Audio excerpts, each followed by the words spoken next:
मंगलम भगवानि वीरो मंगलम गौतमोगणे मंगलम कुंद कुंदातो जैन धर्मोस्तु मंगलम सर्वे मंगल मांगल्यम सर्वे कल्याणकारिकम प्रदानां सर्वे धर्माणां जैनं जयतु शासनम् जैनं जयतु शासनम् जैनं जयतु शासनम्। अरिहंत सिद्धि सूर्य उपाध्याय साधु सर्व अर्थ के प्रकाशी मांगलिक उपकारी है। तिन्हीं को स्वरूप जाने रागते भई जो भक्ति ताई को नमाई स्तुति को उच्चारी है। धन्य धन्य तुम्हें ही से काज सब आज भई करी चोरी बारंबार वंदना हमारी है। मंगल कल्याण सुख ऐसो हमें चाहत है हो मेरी ऐसी दशा जैसी तुम धारी है हो मेरी ऐसी दशा जैसी तुम धारी है हो मेरी ऐसी दशा जैसी तुम धारी है। चल अपना द्रव्य की चर्चा चल रही थी, उसमें अपने 3 द्रव्य की चर्चा हो चुकी थी, जीव उद्गल और धर्म। ठीक है, आज हम अधर्म द्रव्य की चर्चा करेंगे। तो अधर्म जो दिखता है, धर्म करना पाप करना, उसको हम द्रव्य नहीं बोलते हैं। जैसे धर्म द्रव्य की परिभाषा थी कि जीव और पुद्गलों को चलने में जो निमित्त होता है वह धर्म द्रव्य होता है, उसी प्रकार स्वयं ठहरते हुए जीव और पुद्गलों को जो रुकने में निमित्त होता है उसे अधर्म द्रव्य कहते हैं। ठीक है, खुद ठहरना चाहे जीव और पुद्गल को तो ठहरने में जो निमित्त होता है वह अधर्म द्रव्य होता है। इसका एग्जाम्पल आता है जैसे कि चलते हुए राहगीर को पेड़ की छाया रुकने में निमित्त होती है। अधर्म द्रव्य किसे कहते हैं? स्वयं ठहरते हुए जीव और पुद्गलों को जो ठहरने में निमित्त हो, निमित्त मतलब सहायक हो, ठीक है, तो उसे अधर्म द्रव्य कहते हैं।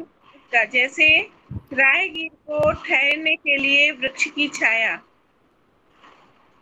ठीक है, अब इसका थोड़ा सा समझते हैं कि जो अधर्म द्रव्य है वह भी जीव को ठहराता नहीं है और पुद्गलों को ठहराता नहीं है, या ठहरने की रुकने की प्रेरणा नहीं देता है। ठीक है, ठीक है, क्योंकि जब जीव और पुद्गल स्वयं रुकना ही नहीं चाहेंगे तो अधर्म द्रव्य जबरदस्ती नहीं रोकेगा।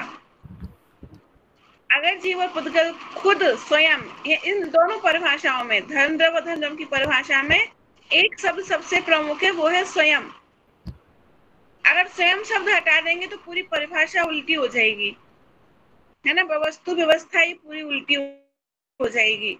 तो यहाँ पर वो शब्द स्वयं जरूर है लगाना कि अगर वो जीव और पुद्गल स्वयं ठहरना चाह रहे हैं अपनी स्वेच्छा से तो ही अधर्म द्रव्य उनमें निमित्त बनता है। जैसे कोई राहगीर बहुत दूर से चलता हुआ आ रहा है, गर्मी से बेहाल है, पसीना पसीना हो रहा है, और उसे कहीं जंगल में एक पेड़ दिखता है छायादार, तो वो राहगीर अपनी मर्जी से उस पेड़ की छाया में रुकना चाहे तो पेड़ की छाया उसको ठंडक देती है, विश्राम देती है। अगर वो राहगीर नहीं रुकना चाहे तो पेड़ जबरदस्ती उसको अपने पास नहीं रोकेगा। ठीक है, ऐसे ही अगर मान लो अपन लोग मूव कर रहे हैं, कहीं से मंदिर से आए, अपन घर पर आकर अपन रुक गए, तो अपन अपनी मर्जी से रुके तो उस रुकने में अधर्म द्रव्य ने सहायता की हमारी। हम घर से जाके मंदिर गए, भगवान की वेदी के आगे खड़े हो गए, तो अपनी मर्जी से हुए, स्वयं हुए, तो स्वयं हुए, तो जब वो स्वयं हम खड़े होना चाहे, रुकना चाहे, ठहरना चाहे, तो उसमें अधर्म द्रव्य ने हमारी सहायता की। ये अधर्म द्रव्य कहाँ होता है, कितना बड़ा होता है, ये भी क्वेश्चन आ सकते हैं ना। कहाँ कहाँ है अधर्म द्रव्य भाई? जब हम जहाँ जाते हैं वही हेल्प करने पहुंच जाता है ना।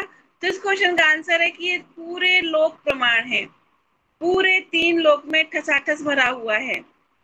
कैसे? जैसे कि एक एग्जाम्पल दिया है ग्रंथ में कि जैसे तिल होता है ना, तिल, तिल में तेल, तेल तिल के किस कोने में होता है? पूरे में होता है ना। मूंगफली का दाना होता है, उसमें तेल किस किस कोने में होगा? पूरे में होता है। ऐसे ही ये धर्मद्रव और धर्मद्रव पूरे 3 लोक में ठठासस ठसस भरे हुए हैं, तिल में तेल के समान। ना इनका आकार छोटा होता है ना बड़ा होता है, ठीक है। ये किसी को चलाते नहीं है, किसी को रोकते नहीं है, लेकिन ये जीव और पुद्गल स्वयं चलना चाहें तो धर्मद्रव उनकी हेल्प करता है, सहायक होता है, और जीव और पुद्गल स्वयं ठहरना चाहे तो वह ठहरने में निमित्त होता है, सहायक होता है, ठीक है। अब एक क्वेश्चन आता है, अगर धर्मद्रव किसी को ठहराने लगे, जबरदस्ती पकड़ के रोकने लगे, तो क्या हो जाएगा? स्थिर हो जाएंगे सब लोग। हाँ, सब लोग स्थिर हो जाएंगे, जड़ हो जाएंगे सभी। और फिर वही जो धर्मद्रव में आया था कि कर्म फल की शक्ति निष्फल हो जाएगी, किसी को अपने कर्म का फल मिलेगा ही नहीं, क्योंकि धर्मद्रव ने पकड़ के रख लिया ना सबको।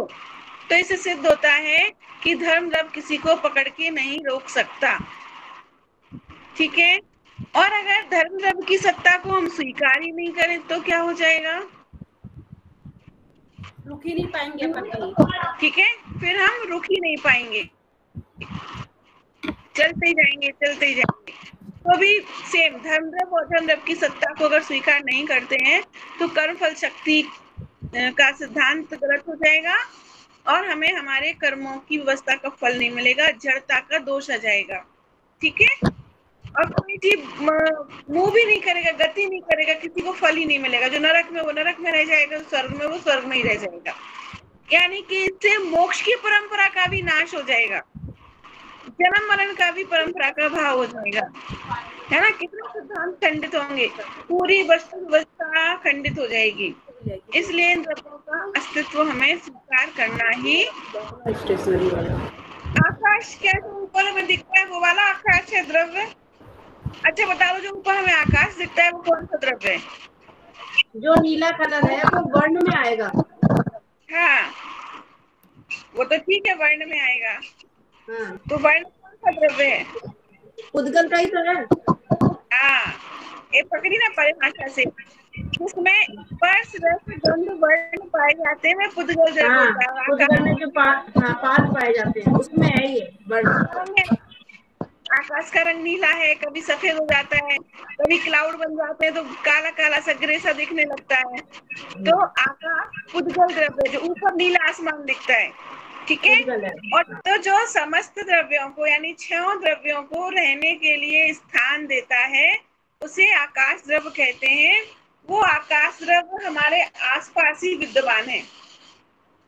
अगर आकाश द्रव्य नहीं होता ना तो हमें रहने के लिए जगह नहीं मिलती। हम क्या सोचते हैं कि वाह हमने घर बनाया तो हम तुम्हें रहने को जगह दे रहे हैं।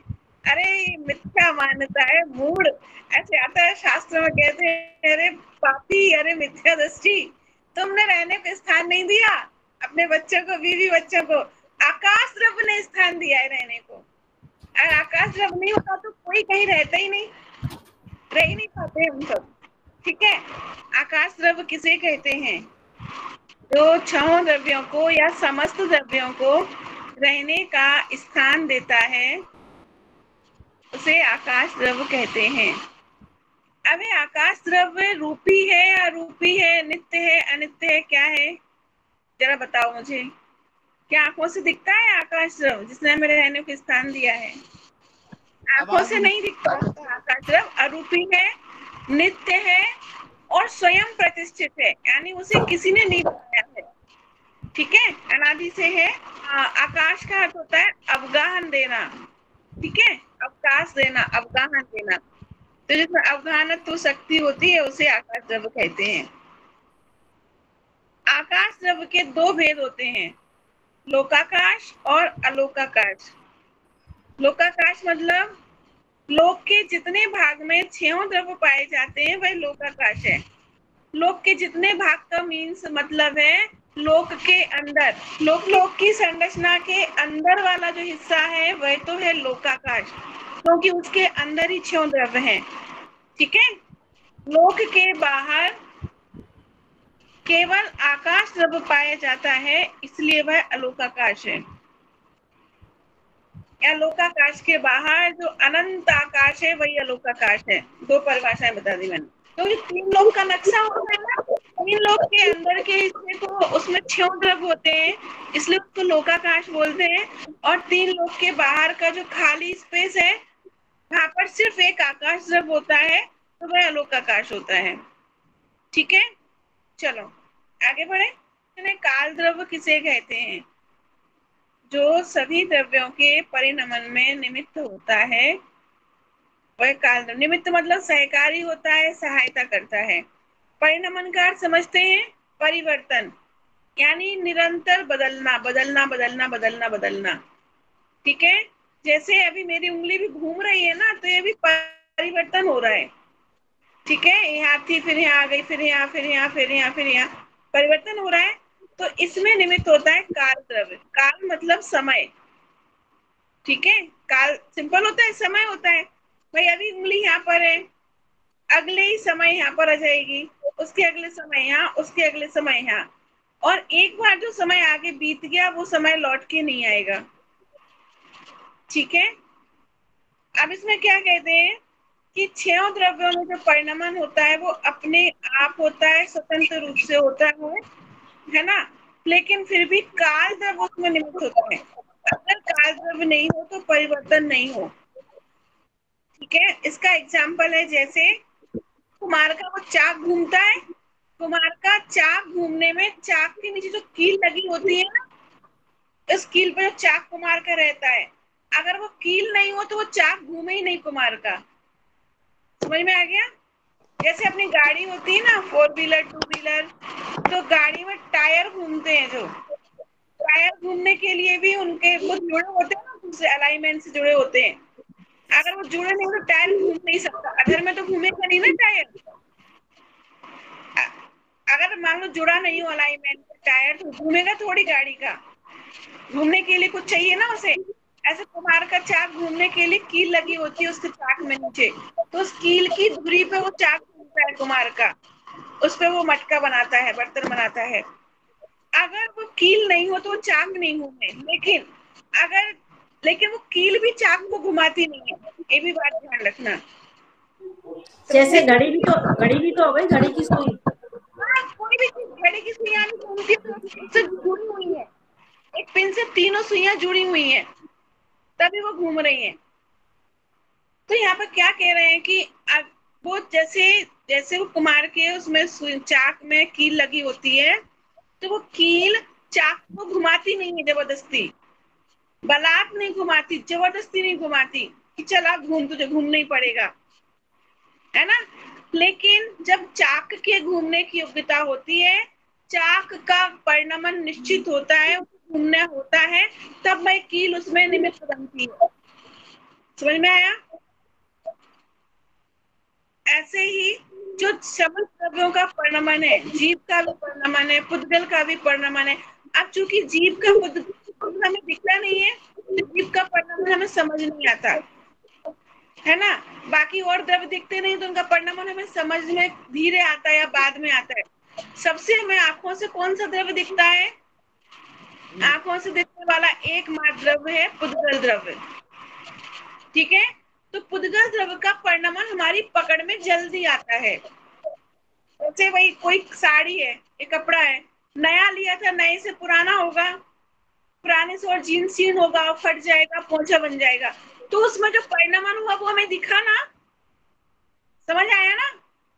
भाई नए से पुराना होता हुआ वो दिख रहा था हमें, तो जो परिणमन हुआ ना, नए से पुराना हुआ, तो नए से पुराना एक दिन में तो हो नहीं गया। वही कल वो तो तो मेरे आज से थोड़ा साल और आज पुरानी हो बोलते गई, बोलते थोड़ा होता है। है ना। तो उसमें हमें क्या लगता है कि 10 साल पहले लाए थे, चलो 10 साल पुरानी हो गई, हम समय से देखते हैं, है ना। लेकिन उसमें प्रति समय परिणमन हो रहा था ना। नहीं आया ख्याल में? आ रहा है? नहीं। हाँ हाँ। प्रति समय हमें दिख नहीं रहा था प्रति समय परिणमन, लेकिन हो तो प्रति समय रहा था। जैसे जैसे एक बालक होता है, बालक जब बड़ा हो रहा होता है तो उसमें प्रति समय परिणमन होता है या एक दिन में ही बड़ा हो जाता है? प्रति समय होता है। करीब 5 साल तक तो वो इतना रहेगा। जब 10 साल का होगा तो अचानक से एक ही रातों रात इतना बड़ा हो जाएगा, ऐसा थोड़ी होता है। और जब 20 साल का होगा तो एक दिन में ही 20 साल का हो जाएगा, ऐसा नहीं होता ना। प्रति समय परिणमन होता है। वो बच्चा बालक जब पैदा होता है ना, तो पैदा होते ही छोड़ो, माँ के गर्भ में ही पहले दिन से ही उसमें वृद्धि अपने आप, परिणमन अपने आप प्रतिदिन हर सेकंड हर समय होता है। तो वो परिणमन कैसे होता है? काल द्रव्य के कारण होता है। काल द्रव्य के कारण नहीं, उस परिणमन में काल द्रव्य निमित्त होता है, सहायक होता है। अगर काल द्रव्य परिणमन कराने लगे किसी को, है ना, तो फिर सब चीज आउट ऑफ कंट्रोल हो जाएगी, हमारे हाथ में कुछ रहेगा ही नहीं। समझ में आया? काल द्रव्य परिणमन नहीं करवाता, बलात् किसी का अपने आप होने योग स्वतंत्र परिणमन में वह निमित्त होता है। ठीक है, अब जीव में भी लगाओ ऐसे ही। जीव में कैसे लगाएंगे कि हमारे अभी धर्म के भाव हो रहे हैं, अभी शुभ भाव हो रहे हैं, तुरंत बाद अशुभ भाव हो जाएंगे, फिर हमें गुस्सा आ जाएगा, फिर क्रोध हो जाएगा, फिर स्नेह हो जाएगा, फिर राग हो जाएगा, फिर दोष हो जाएगा। तो निरंतर परिणामों में परिवर्तन होता है। तो उस परिवर्तन में भी काल द्रव्य निमित्त होता है, यानी कि 6 द्रव्यों के परिवर्तन में जो निमित्त होता है उसे काल द्रव्य कहते हैं। ठीक है, इतनी परिभाषा लिख ली। हाँ लिख ली। अब ये काल द्रव्य कहाँ है और कितना है, कितने बड़े हैं, कितने सारे हैं जो हर द्रव्य में परिवर्तन करवाते हैं? तो काल द्रव्य भी लोक प्रमाण संख्यात है। ठीक है, यानी संपूर्ण लोक में काल द्रव्य भी भरा हुआ है। काल के अणु, अपन ने एक पढ़ा था ना, पुद्गल की भेद पढ़े थे ना, अणु और स्कंद। अणु मतलब सबसे छोटा भाग जिसका दूसरा टुकड़ा नहीं किया जा सके, और वो अणु कितने अनंतानंत है पूरे विश्व में, अनंतानंत है ना, क्योंकि उन अणुओं से जुड़ के परमाणु बना है, फिर स्कंद बना है ना, अणुओं से तो स्कंद बना है मिलके। तो प्रत्येक अणु पर काल द्रव्य है, प्रत्येक अणु प्रमाण काल द्रव्य है, यानी काल द्रव्य भी असंख्यात प्रमाण है। ठीक है, अब इन द्रव्यों की संख्या भी लिखेंगे अपन, एक बार इसको पढ़ते हैं। काल द्रव्य के कालाणु संपूर्ण लोक के एक एक प्रदेश पर अवस्थित हैं। संपूर्ण प्रदेश में, संपूर्ण लोक में जो अणु हैं उनके एक एक प्रदेश पर काल द्रव्य स्थित है। एक कालाणु एक दूसरे से बंध को प्राप्त नहीं होते हैं, यानी जो काल के अणु हैं वो एक दूसरे से नहीं बंधते हैं, वो स्वतंत्र रहते हैं, अपनी स्वतंत्र सत्ता में बने रहते हैं। जैसे रत्नों के ढेर में रत्न परस्पर मिले हुए तो रहते हैं, मगर परस्पर बंध को प्राप्त नहीं होते हैं। समझ में आ गया? यहाँ पर रत्नों का उदाहरण लिया, अपन कोई खाने पीने की चीज का ले लो, अपन दाल का ही लगा लो, दाल चावल का। अपन दाल चावल को डिब्बे में भर देते हैं तो समस्त रूप से हम क्या कह देते हैं? चावल का डिब्बा, यानी एक डिब्बा चावल का। लेकिन उसमें जो चावल के दाने वो अलग अलग ही है ना, सारे मिलके एक थोड़ी हो जाते हैं। ऐसे ही काल द्रव्य के अणु पूरे विश्व में प्रत्येक प्रदेश पर अलग अलग विद्यमान है। ठीक है, इसी प्रकार कालाणु रत्नों की मणियों की तरह आकाश में अलग अलग प्रदेशों पर स्थित है, यानी अप्रदेशी कहलाता है। कालाणुओं का परस्पर न मिलने के कारण यह काल द्रव्य अकाय या अप्रदेशी कहलाता है, परंतु ये अदृश्य, निराकार, निष्क्रिय और असंख्यात होते हैं। ठीक, चलो अब काल के 2 भेद हैं, निश्चय काल और व्यवहार काल। है, व्यवहार काल क्या होता है? समय, सेकंड, मिनट, दिन, घड़ी, घंटा, ये समय होता है ना, समय की इकाई, उसको काल बोलते हैं, इसे बोलते हैं व्यवहार काल। ठीक है, देखो जो समय होता है ना, समय सेकंड का असंख्यात्वा भाग होता है। समय बन गया था ना, एक समय लगता है, कितना बड़ा एक समय? सेकंड का असंख्यात्मक भाग एक समय होता है, ठीक है। अब वो असंख्यात्मक भाग, अब वो एक समय की गणना कैसे आती है? कुल विश्व में अनंत अणु हैं और एक अणु से दूसरे अणु तक जाने में जितना समय लगता है, ठीक है, उसको समय बोलते हैं। अब वो तो इतने पास पास हैं, इतने पास पास है कि उनमें कितना समय लगना मतलब सोच नहीं सकते। कल्पना से बाहर है कि कितना जरा सा समय लगना है ना। तो उसे अपन वर्तमान में कहते हैं सेकंड का असंख्यात्मक भाग समय कहलाता है। वो सिर्फ केवल ज्ञानी के ज्ञानगम में, वर्तमान साइंस तो उसे इकाई में पिरो ही नहीं सकता, समय का जो इकाई है ना। उन्हें तो अभी समय का सेकंड का कौन सा भाग निकाला जिसे नैनो बोलते हैं, नैनो समय निकाला ना उन्होंने टाइम का, तो वो भी सेकंड का कोई सा भाग है, 100वां भाग है, कौन सा भाग है, बस इतना ही तक। और अपना जैनिज्म देखो, केवल ज्ञानी अपने कितने बड़े साइंटिस्ट हैं बताओ, है सबसे बड़े साइंटिस्ट, बोलो इंजीनियर है वो, बेस्ट इंजीनियर, पूरे विश्व के बेस्ट इंजीनियर कौन? हमारे केवली भगवान। बेस्ट साइंटिस्ट कौन? हमारे केवली भगवान। बेस्ट डॉक्टर कौन? हमारे केवली भगवान। हर बीमारी का इलाज है उनके पास। जन्म, जरा और मरण के रोग की बीमारी दुनिया में नहीं मिलेंगी। कैंसर की बीमारी का भी पूरा इलाज नहीं है। कोई सी बीमारी का इलाज संसार के डॉक्टर नहीं निकाल सकते। लेकिन केवली भगवान ने क्या कहा? आत्मा में लीन हो और शरीर के ही त्याग कर दो, जन्म मरण का नाश हो जाएगा, कोई बीमारी नहीं बचेगी। अरे शरीर ही नहीं रहेगा तो बीमारी नहीं रहेगी, लोग काम बीमारी होती क्या है? बीमारी तो शरीर में ही होती है ना। तो उन्होंने तो शरीर के ही अभाव का उपाय बता दिया। बेस्ट डॉक्टर, बेस्ट इंजीनियर, आप कितने इंजीनियर बुला लो, एक भी जो भी पुल बनाते हैं, बिल्डिंग्स बनाते हैं, जो भी कंस्ट्रक्शन करते हैं, कभी ना कभी तो ढह जाता है ना, कभी ना कभी तो खत्म हो जाता है, पुराना हो जाता है। अभी दिल्ली में संसद ही नई बन गई, क्या कहेगा कि वो पुरानी वाली कमजोर हो गई थी, पुल गिर जाते हैं। कोई कंस्ट्रक्शन स्थायी नहीं होता है, मजबूत नहीं होता है, कोई ना कोई कमी उसमें निकल आएगी। और 3 लोग की इतनी सुंदर व्यवस्थित रचना अनादि काल से है, बोलो किसने बनाई? किसने नहीं बनाई? इससे ज्यादा इंजीनियरिंग का उदाहरण क्या मिलेगा, बोलो। और जम्बू द्वीप की रचना पढ़ो आप, 2.5 द्वीप की रचना पढ़ो, इतना इक्वली डिवाइडेशन है कि जितना भरत क्षेत्र है उतना ही अरावली क्षेत्र है, same to same equal, 1 inch ज्यादा नहीं, 1 इंच कम नहीं।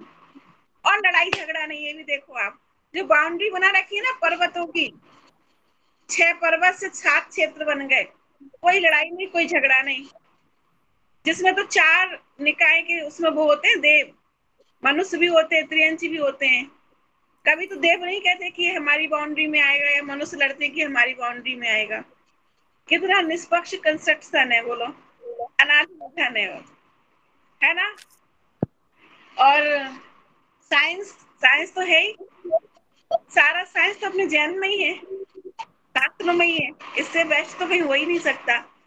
मतलब उन्होंने सिर्फ नैनो टाइम निकाला, सेकंड का 100वां भाग, और हमारा तो सेकंड का संख्यात्मक भाग भी हमारे पास है, और उसकी गणना भी है कि 1 सेकंड में क्या होता है, 2 सेकंड में क्या हो जाएगा, 3 सेकंड में क्या हो जाएगा। ऐसे नहीं, हवा में ही नहीं है, उसका प्रयोग भी किया है कि किस जगह काम आता है वो। ऐसे कहते हैं अगर एक समय भी आत्मा की अनुभूति होता है ना, एक समय, 1 सेकंड, 1 मिनट, 2 मिनट, घंटा, 2 घंटा की तो बात ही नहीं है, एक समय भी अगर आत्मा की अनुभूति हो जाए जीव को, तो संसार सागर चुल्लू भर रह जाता है। यानी जो संसार परिभ्रमण था ना, वो चुल्लू भर रह जाता है, जरा सा रह जाता है। वो एक समय आत्मा की अनुभूति हो जाएगा। तो हम क्या सोचते हैं कि हम तो आधे घंटे से ध्यान में बैठे थे, पता नहीं उल्टे उल्टे विकल्प आते हैं, आएंगे, क्योंकि हमें तो 1 सेकंड अनुभूति करनी है आत्मा की, शुद्धोपयोग में 1 सेकंड ही जाना है, ठीक है। अब समझते हो निश्चय काल, व्यवहार काल समझ आ गया कि जो घड़ी, घंटा, दिन, समय की गणना होती है वो व्यवहार काल होता है। जिससे दिन, सप्ताह, महीने, शतक, शताब्दी ये सब बनते हैं, वो व्यवहार काल। हाँ, अब निश्चय काल, लोकाकाश के प्रत्येक प्रदेश पर अलग अलग काल के अणु स्थित हैं। इन कालाणुओं को ही निश्चय काल कहते हैं। इन कालाणुओं के निमित्त से ही संसार में प्रतिशत परिवर्तन होता रहता है। ये कालाणु स्वयं पलटते हैं और अन्य द्रव्य को भी पलटने में सहायक होते हैं। यानी इन कालाणुओं में स्वयं भी परिवर्तन होता है और अन्य द्रव्यों में भी परिवर्तन होता है। इन्हीं के निमित्त से प्रत्येक वस्तु का अस्तित्व कायम है, उसे निश्चय काल कहते हैं। ठीक है, काल द्रव्य के दो भेद है। पहला निश्चय काल, लोकाकाश के प्रत्येक प्रदेश पर अलग अलग काल के अणु स्थित हैं। इन कालाणुओं को ही निश्चय काल कहते हैं। इन कालाणुओं के निमित्त से ही संसार में प्रतिक्षण परिवर्तन होता रहता है। ये कालाणु स्वयं परिवर्तित होते हैं और अन्य द्रव्यों के परिवर्तन में सहायक होते हैं। अब है व्यवहार काल। आकाश में, आकाश मतलब ऊपर नीला आसमान मत समझना, आकाश मतलब लोक के अंदर पूरे में, तीन लोक में, निगोज से लेके सिद्धशिला तक पूरे तीन लोक में आकाश द्रव्य है। ठीक है, आकाश में एक प्रदेश में स्थित पुद्गल का एक परमाणु मंद गति से जितनी देर में उस प्रदेश से लगे हुए दूसरे प्रदेश में पहुंचता है, उसे समय कहते हैं। यह काल की सबसे छोटी इकाई है। एक क्वेश्चन हो सकता है, काल की सबसे छोटी इकाई क्या है? काल की सबसे छोटी इकाई समय है। समय काल की सबसे छोटी इकाई है। समयों के समूह को ही आवली श्वासोच्छ्वास कहते हैं और इसी से घड़ी, दिन, सप्ताह, पक्ष, माह, वर्ष बनते हैं। पक्ष मतलब शुक्ल पक्ष, कृष्ण पक्ष, यह सब व्यवहार काल है। समय सबसे छोटी इकाई है और उससे ही फिर और आगे आगे उनको मिला के आगे के समय बनते जाते हैं। जैसे दिन को मिला के सप्ताह बन गया, सप्ताह को मिला के पक्ष बन गया, पक्ष को मिला के माह बन गया और माह को मिला के वर्ष बन गया, फिर वर्ष को मिला के शताब्दी बन जाती है, सहस्त्राब्दी बन जाती है, इसको ही समय बोलते हैं। ठीक है, कि 6 द्रव्यों की संख्या, यानी कि ये द्रव्य कितने कितने होते हैं। जीव द्रव्य अनंत, पुद्गल अनंतानंत। जीव अनंत है, पुद्गल अनंतानंत है, धर्म अधर्म आकाश एक एक है, काल लोक प्रमाण असंख्य। जीव अनंत, पुद्गल अनंतानंत। अनंतानंत का अर्थ होता है कि जीव से भी अनंत गुणे पुद्गल हैं। जीव से अनंत गुणे पुद्गल हैं। पहले तो जीव ही अनंत है। अनंत मतलब अनकाउंटेबल, जिनको हम काउंट नहीं कर सकते, उनको सिर्फ केवली भगवान के ज्ञान में ही वो होते हैं कितने हैं। अवधि ज्ञानी और मना पर्याय ज्ञानी के भी ज्ञान के विषय नहीं है अनंत। ठीक है, सिर्फ केवल ज्ञानी के ज्ञान का विषय है। पुद्गल जीवों से भी अनंत गुणे, तो यानी कि अनंतानंत। ठीक है, फिर धर्म अधर्म और आकाश एक एक, क्योंकि ये समूह में होते हैं, है ना, ये ऐसे अलग अलग नहीं होते। ठीक है, और काल द्रव्य लोक प्रमाण असंख्यात। लोक प्रमाण असंख्यात क्यों बोला? क्योंकि तीन लोक में जितने अणु हैं, ठीक है, उतने ही अणु पर एक एक काल द्रव्य विराजमान है, क्योंकि काल द्रव्य भी खंड खंड में है। ठीक है, समझ में आया? ख्याल में आ गई इतनी बात कि तीन लोक में अणु जितने हैं उतने प्रत्येक अणु पर एक एक काल द्रव्य है। ठीक है, इसलिए प्रत्येक अणु का परिवर्तन स्वतंत्र है। एक अणु का दूसरे अणु से कोई संबंध नहीं है परिवर्तन में, क्योंकि उसका अपना खुद का काल द्रव्य है। ठीक है ना? भाई देखो, एक तो होता है अपन एक कहीं यात्रा जानी है तो एक सामूहिक बस हो गई, मंदिर में खड़ी, उसमें भर के जाओ। एक बस में घुस के आनंद, मतलब कई लोग चले गए सवारी, अनंत मतलब कई सवारी चले गई एक बस में, है ना, 10-15 तो जाएंगी ना एक साथ। और एक होता है सब अपनी अपनी सेपरेट सेपरेट गाड़ी लेके जाओ, तो कोई किसी के अधीन नहीं है, सब अपनी मर्जी के मालिक, जहाँ रुकना है वहां रुकेंगे, जहाँ खाना है वहां खाएंगे, जहाँ दर्शन करना करेंगे। ऐसे ही प्रत्येक जो अणु है ना 3 लोक में, प्रत्येक अणु का पे एक एक काल द्रव्य स्थित है। ठीक है, तो काल द्रव्य इसलिए लोक प्रमाण असंख्यात, क्यों? क्योंकि पुद्गल अनंतानंत है और पुद्गल की सबसे छोटी इकाई अणु होता है, तो अणु तो लोक प्रमाण भरे हुए हैं, असंख्यात अनंतानंद है, इसलिए काल द्रव्य लोक प्रमाण असंख्यात है। ठीक है, अगला पॉइंट लिखो, मूर्तिक अमूर्तिक द्रव्य।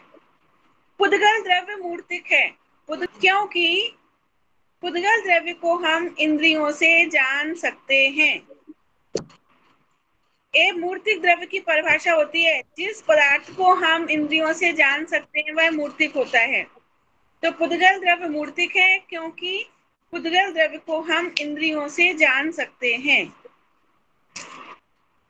लोक में दिखाई देने वाले समस्त पदार्थ मूर्तिक हैं, जिनको हम आंखों से देख सकते हैं वो सब मूर्तिक हैं। ठीक है, जीव, धर्म, अधर्म, आकाश, काल, ये 5 द्रव्य अमूर्तिक हैं, क्योंकि इनको हम इंद्रियों की सहायता से नहीं जान सकते।